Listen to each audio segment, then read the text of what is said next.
안녕하세요. 저는 오늘 소설 돈키호테와 그 작가에 대해 설명하려고 합니다. 돈키호테라면 많은 분들이 알고 계시듯이 풍차를 괴물로 생각하고 달려든 멍청한 기사가 나오는 이야기로 유명합니다.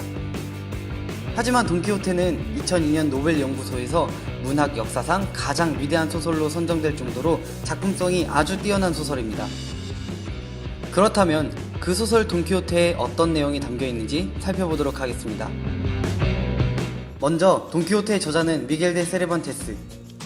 생소한 분들이 계시겠지만 세르반테스는 윌리엄 셰익스피어와 함께 16세기 유럽 문학을 대표하는 대문호이며 스페인 문학의 전설이자 자부심이라는 평가를 받고 있습니다. 그의 삶에 대해서 잠시 얘기하자면, 세르반테스는 귀족 출신이지만 의사이면서도 경제적으로 무능했던 그의 아버지로 인해 큰 빚을 지고 형편이 좋아지지 않아 가족들이 여러 지역을 전전하기도 했습니다. 그는 애초부터 작가를 지망하지는 않았으며 그의 생에서 가장 중요한 이력은 오히려 군에 입대했을 때였습니다. 그가 어떠한 이유로 군에 입대했는지는 모르지만 1569년에 해군에 자원 입대를 하였고 1571년 스페인과 교황청, 베네치아, 제노바가 중심이 된 신성동맹의 연합함대와 오스만 제국 함대가 지중해의 패권을 놓고 맞붙은 레판토 해전에 참전하였습니다.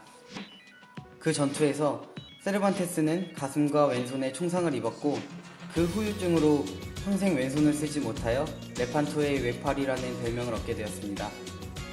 그런데도 그는 그 순간을 이라고 말하였습니다. 실제 돈키호테에서도 전투에 패하여 처참하게 쓰러지게 되는 돈키호테의 모습이 나오고, 그 상황 속에서 돈키호테는 용맹한 전투를 치루었으니 승패를 떠나 이것은 기사에게 가장 위대한 순간이다 라고 말합니다. 작가가 돈키호테에게 얼마나 자신을 빗대었는지 알 수 있는 부분이죠. 그 후 세르반테스는 제대 후 스페인으로 돌아오던 중 해적들에게 포로로 잡혀 5년 동안 갇혀 지내기도 하였고, 그곳을 빠져나온 뒤에는 여러가지 억울한 일로 인해서 세비야 감옥에서 옥살이를 하기도 하였습니다. 그리고 그는 그 감옥 안에서 돈키호테를 구상하게 됩니다.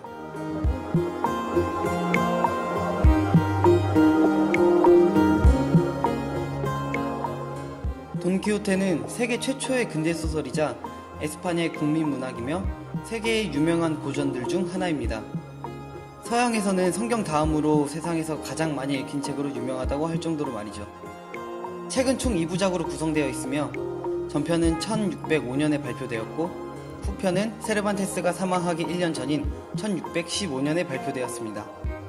시골 지주인 알론소 키하노가 기사도 소설에 너무 심취한 나머지 망상이 심해져서 자신을 진짜 기사 돈키호테로 생각하게 되고, 자신이 생각해낸 가상의 여인인 둘시네아 공주를 그리며 세상의 악을 무찌르기 위하여 여행을 떠나서 겪는 이야기를 그리고 있습니다. 이 소설은 액자식 구성을 많이 사용하였습니다. 액자식 구성이라는 것은 액자가 그림을 둘러서 그림을 꾸며주듯 외부 이야기가 내부의 이야기를 포함하고 있는 기법을 말합니다. 즉, 바깥 이야기를 테두리로서 사용하여 각각의 단편들을 연결하거나 그들의 상황을 이야기하는 기법이죠. 이 액자식 구성으로 편성된 이야기들이 꽤나 재미있습니다.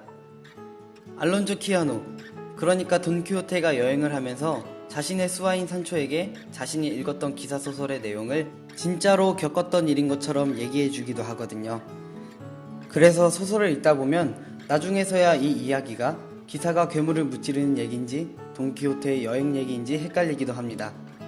세르반테스는 이야기가 지루해질까봐 다른 이야기를 넣었다고 하지만 독자들은 이 이야기의 흐름이 깨진다며 비판을 하기도 하였죠.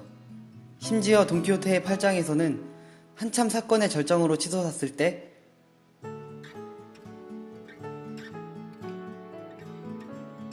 라는 문구가 나옵니다. 그래놓고서는 9장에서 그 필사본을 발견했다는 설정을 붙이면서 끊겼던 이야기를 계속해 나아갑니다.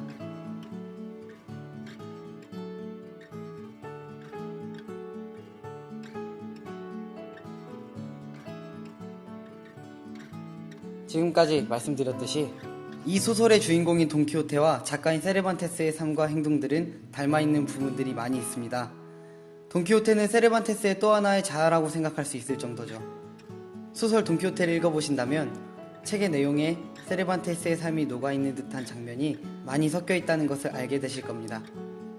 여담으로 미겔 데 세르반테스는 셰익스피어와 같은 해 같은 날에 사망하였다고 합니다.